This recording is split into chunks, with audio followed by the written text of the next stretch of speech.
The Stranger by Norman Whitney. Chapter 1.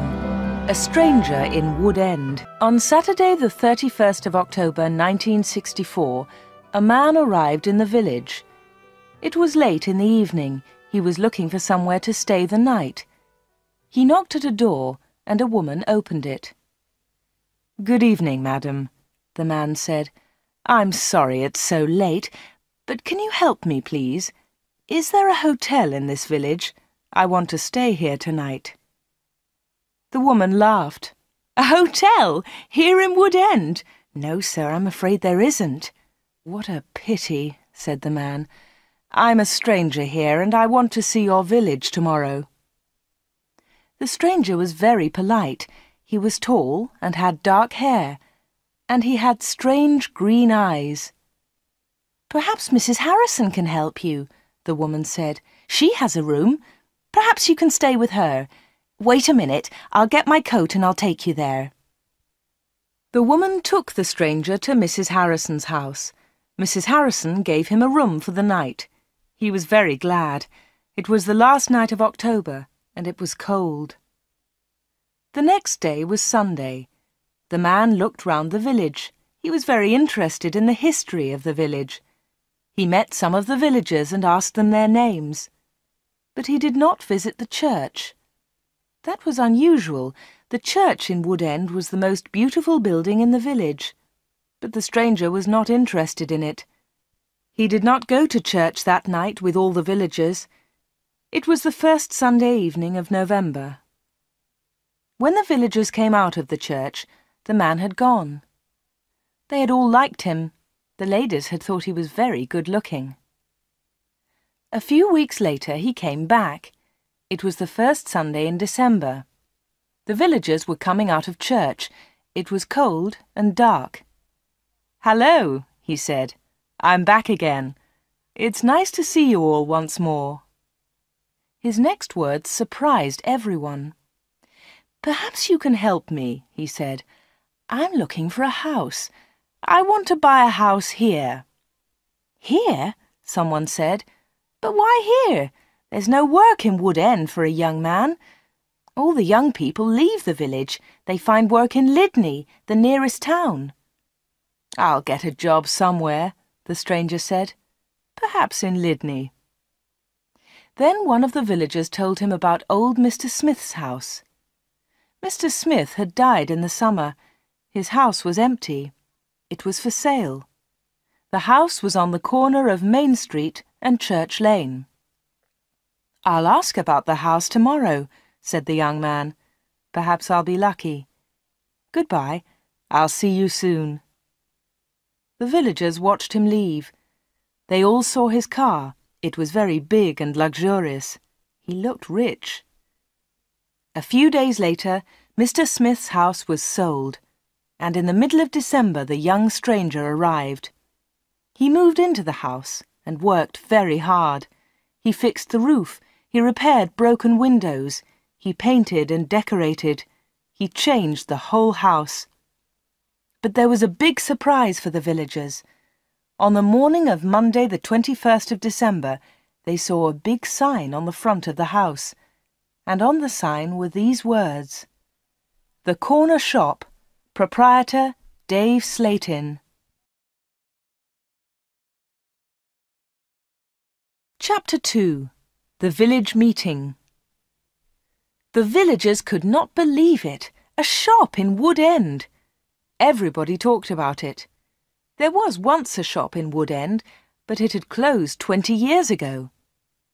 Some people wanted the shop, but others did not. The villagers met in the evening in the village hall. Everybody was there. Everybody was interested in the new shop. "The corner shop is a good idea," someone said. "We need a village shop. We won't need to go to Whitney." Then Mrs. Harrison spoke. She liked the stranger, Dave Slatin. "I agree," she said. "A village shop is a good idea. It's too quiet here. Wood End needs a shop." "Nonsense," said Miss Brown. She was the village school teacher. "Whitney is not far away. There are lots of shops there." Soon everybody was shouting. Then Mr. Hart spoke. He was a very big man with a loud voice. "Listen, everybody," he shouted. "We've never had trouble in this village before. We've always been quiet and happy. Now this shop is causing trouble." "Let Mr. Slayton speak," someone said. "It's his shop. Let him speak."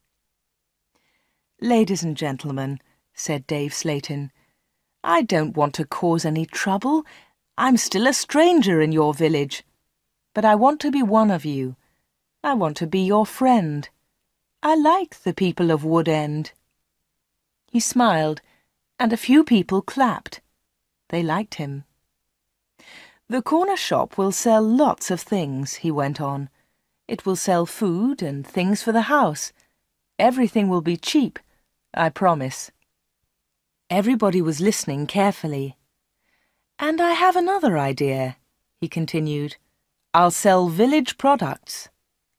"What do you mean by village products?" asked Miss Brown. "I'll tell you, Miss Brown," he said. "I know that you make beautiful bread and cakes." Miss Brown smiled. Yes, she did make bread and cakes. Everyone knew that. "And you, Mr. Hart, I've seen your flowers. You grow beautiful flowers." Now Mr. Hart smiled. Yes, his flowers were beautiful. Everyone knew about them.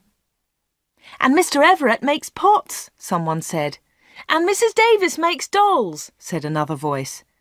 "And I do paintings of the village," said old Miss Lucy Gray. "Yes," said Dave, "you can all do something. You villagers are clever. You make lots of things. We can sell them to the tourists. In the summer, Wood End can make a lot of money." "But what about the money?" said Mr. Hart. "How will you pay us?" "That's a good question," said Dave. "And here's the answer. You'll bring your things to me, and I'll sell them for you. I'll keep some of the profit. You'll have the rest." "What a good idea," said Miss Brown. "Yes, I agree," said Mr. Hart. All the villagers agreed. Everyone in the village was happy with Dave Slayton's plan.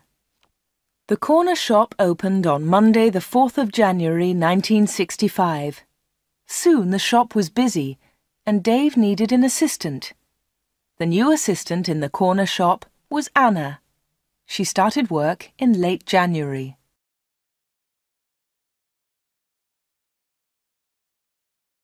Chapter 3. The Corner Shop. Dave Slayton kept his promises. Things at the shop were good and cheap. "How does he do it?"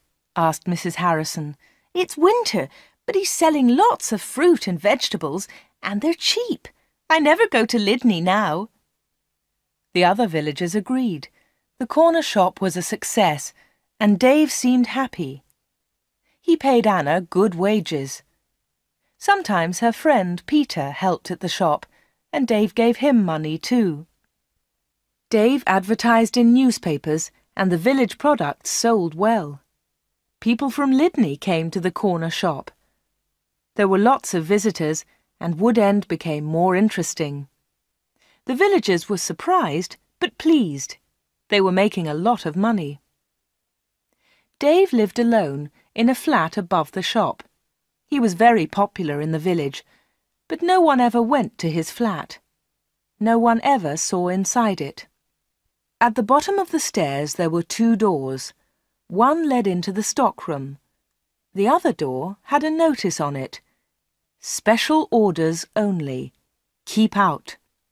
The door was always locked. Anna never went into the special orders room. "Why do you lock that room, Dave?" Anna asked one day. "What's in there?" "It's for special orders," he replied. "Big orders." "But you won't get any big orders in Wood End," said Anna. Dave said nothing. He did not want to talk about that room.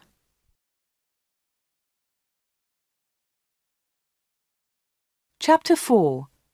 A Beautiful Customer. For 3 months, everything was normal. Then, one day in April, an unusual customer came into the shop.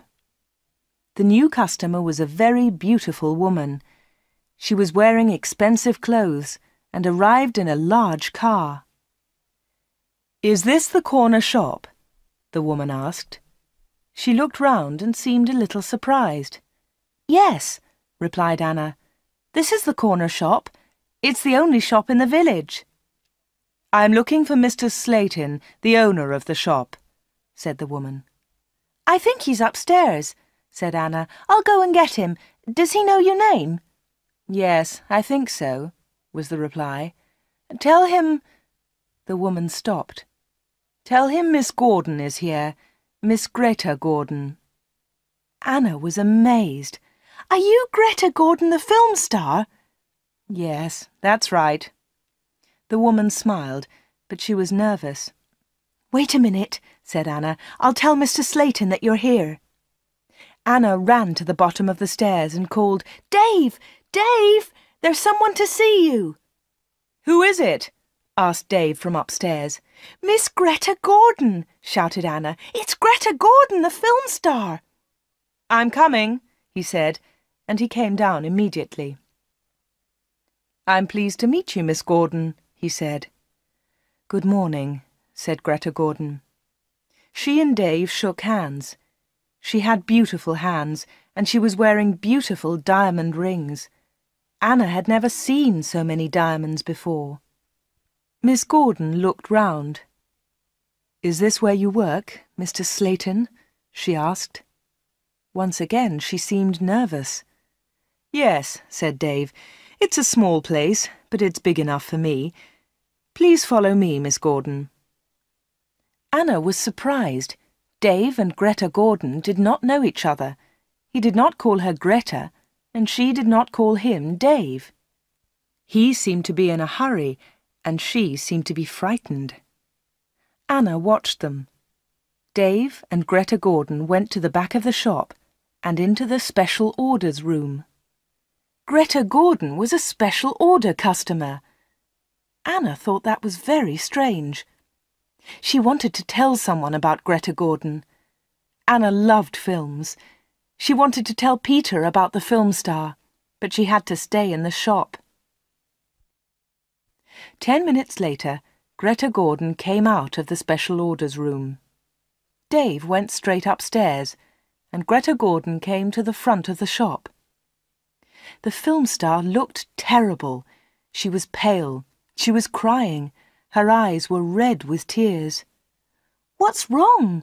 asked Anna. "Can I help you, Miss Gordon?" "No, thanks. I'm all right," said Greta Gordon. "Do you want to sit down?" said Anna. She got a chair, and the film star sat down. "Shall I get the doctor?" said Anna. "No, no," said Greta. "Please tell no one about my visit here. Please tell no one." Anna was disappointed. She wanted to tell everyone about Greta Gordon. She wanted to tell everyone about her famous customer. "I want to give you something," said Greta Gordon. "Here's a photograph of me. I'll sign it." She signed the photograph and gave it to Anna. "Please keep this," said Greta, "and please keep our secret. Please don't tell anyone." "All right," said Anna. "I promise." The film star kissed Anna. She held Anna's hands. What a beautiful woman, thought Anna, and what beautiful hands. Then Anna noticed something. The diamond rings were gone.